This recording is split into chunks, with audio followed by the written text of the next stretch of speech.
Hello dear friends, welcome back to our channel the career grow academy.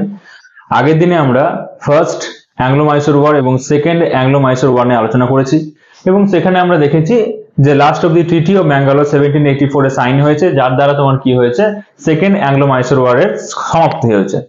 এরপর আমরা দেখবো আজকে থার্ড অ্যাংলো মাইসোর ওয়ার এবং ফোর্থ অ্যাংলো মাইসোর ওয়ার। ঠিক আছে, তো এই ভিডিওটাকে তোমরা লাস্ট অবধি দেখবে, তাহলে তোমাদের পুরো কনসেপ্টটা ক্লিয়ার হয়ে যাবে। এবার দেখো যে থার্ড অ্যাংলো মাইসোর ওয়ার 1790 সালে শুরু হয়, তাহলে 1784 তোমার যে সন্ধি সাইন হয়, তারপরে মাত্র 6 বছরের মধ্যে কি এমন ঘটনা ঘটলো যেটা আবার যুদ্ধ হলো, সেটা আমরা জানবো। দেখো এই ম্যাপটার উপরে ফোকাস করো। দেখো যে ম্যাপটা আঁকা আছে, সেই ম্যাপটার মধ্যে দেখো তোমরা দেখতে পাবে যে এটা মারাঠা কনফিডেন্সি, নিচে মাইসোর, তার নিচে কোচিন, তার নিচে ত্রাভাঙ্কোর এবং এগুলো তো কর্ণাটিক রিজন। এটা আমরা আগে দেখেছি। দেখো এই যে মাইসোর আছে, সেই মাইসোরের যে ছোট কোচিন জায়গাটা আছে, সেই জায়গাটা কিন্তু মাইসোরের একটা ফিউডিটারি স্টেট ছিল, অর্থাৎ ওটা মাইসোরের অধীনস্থ ছিল এবং মাইসোরকে ট্যাক্স ইত্যাদি দিত। কিন্তু এরপর তোমার কি হয়, ত্রাভাঙ্কোরের রাজা এটা বুঝতে পারে যে মাইসোর কিন্তু এবার ত্রাভাঙ্কোরের দিকে নজর দেবে, ত্রাভাঙ্কোরকে ক্যাপচার করার চেষ্টা করবে। তো সেই জন্য ত্রাভাঙ্কোরের রাজা বিপদ বুঝতে পারে আগে থেকে কি করতে লাগে, কোচিন এবং ত্রাভাঙ্কোরের মাঝে এই পিকচার দেখো এবার, যে তোমার বাউন্ডারি এরিয়া আছে, সেই বাউন্ডারি এরিয়াটাকে ফর্টিফিকেশন করার কাজ বা প্রাচীর দেওয়ার একটা সিদ্ধান্ত নেয়। এবং এই যে প্রাচীর দেওয়ার সিদ্ধান্ত নেয় বা প্রাচীর দেয়, তাকে বলা হয় নেদুমকোট্টা বা ত্রাভাঙ্কোর লাইন। এই যে ত্রাভাঙ্কোর লাইন বানানো হচ্ছিল, সেই ত্রাভাঙ্কোর লাইন বানানোর সময় দুটো তোমার ফোর্ট যেগুলো ডাচদের আন্ডারে আসতো, সেই দুটো কিন্তু এখানে আসে। একটা হচ্ছে জলকোট্টাম আর একটা হচ্ছে তোমার ক্যান্ডানোর। একটা হচ্ছে জলকোট্টাম আর একটা হচ্ছে ক্যান্ডানোর।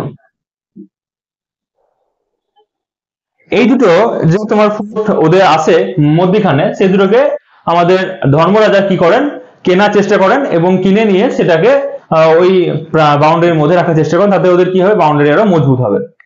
এই জিনিসটা করতে গিয়ে কি হয়, কিছু তাদের এরিয়া কোচিনের মধ্যে ঢুকে যায়। এতেই কি হয়, তোমার টিপু সুলতানের রাগ হয়, কারণ কি কোচিন তখন মাইসোরের আন্ডারে ছিল।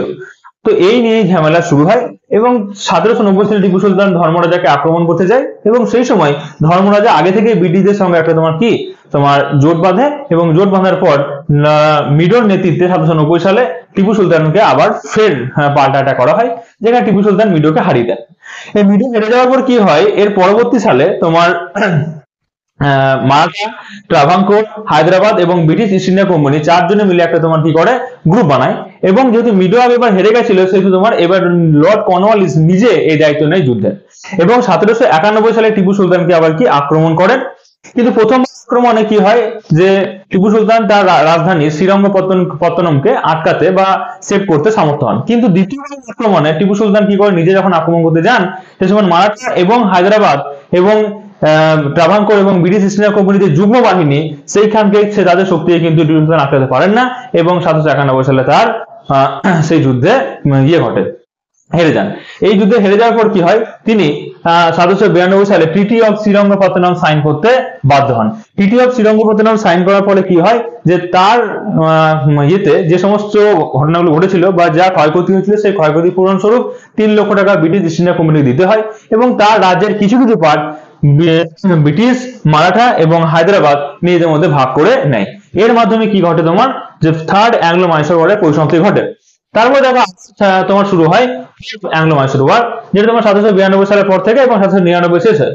তাহলে ফোর্থ অ্যাংলো মাইসোর ওয়ার কেন শুরু হলো, তো এই জন্য জানতে হবে আমাদেরকে যে টিটি অফ শ্রীরঙ্গপত্তনম যেটা হয়েছিল, সেই টিটি অফ শ্রীরঙ্গপত্তনমে কি হয়েছিল, টিপুর বিরুদ্ধে তোমার কি হয়, বিভিন্ন ব্যবস্থা নেওয়া হয়, যেমন তার বিভিন্ন সম্পত্তিকে হরপ করা হয়, তার সঙ্গে আর কি করা হয়, তার যে দুজন ছেলে ছিল, সেই ছেলেগুলোকে কিন্তু ক্যাপচার করে নেয় কারা, ব্রিটিশরা। এর ফলে টিপুর মধ্যে কিন্তু আগে থেকে একটা বিদ্রোহের ভাব জ্বলছিল। এরপরে টিপু সুলতান কি করে, দেখে যে দেশের মধ্যে যা হচ্ছে না, সেই জন্য কি করে, যে দেশের বাইরে ফ্রান্সের সঙ্গে যোগাযোগ করার চেষ্টা করেন, কারণ ফ্রান্স হচ্ছে ব্রিটিশ ইস্ট ইন্ডিয়া কোম্পানির শত্রু ছিল। তো শত্রু আমার মিত্র, এই একটা যে নীতি আছে আমরা জানি, সেই নীতিতে কিন্তু তিনি টিপু সুলতান চলছিলেন এবং 1794 সালে টিপু সুলতান কি করেন, তিনি জয়েন করেন জ্যাকোবিন ক্লাব, যেটা তখন ফ্রান্সের সেই সময়কার একটা বিখ্যাত ক্লাব, যার মাধ্যমে কি হয় টিপু সুলতান এবং নেপোলিয়ন বোনাপার্টের মধ্যে সম্পর্ক কিন্তু এটা ভালো দাঁড়ায়, এবং এর ফলে কিন্তু ব্রিটিশরা টিপু সুলতানের প্রতি একটু অ্যাগ্রেসিভ হন। দ্বিতীয়বার ক্ষেত্রে কি হয়, 1798 সালে লর্ড ওয়েলেসলি সাবসিডিয়ারি অ্যালায়েন্স চালু করেন এবং টিপু সুলতানকে সেই সাবসিডিয়ারি অ্যালায়েন্সের মাধ্যমে মানে অধীনতামূলক মিত্রদের মধ্যে আসতে বলেন। কিন্তু টিপু সুলতান একজন স্বাধীন প্রিয় মানুষ হওয়ায় তিনি এই অধীনতামূলক মিত্রদের নীতি গ্রহণ করতে চাননি, এবং যার কারণে কি হয় তার সঙ্গে আমাদের এই ব্রিটিশ ইস্ট ইন্ডিয়া কোম্পানির একটা আবার লড়াই শুরু হয়।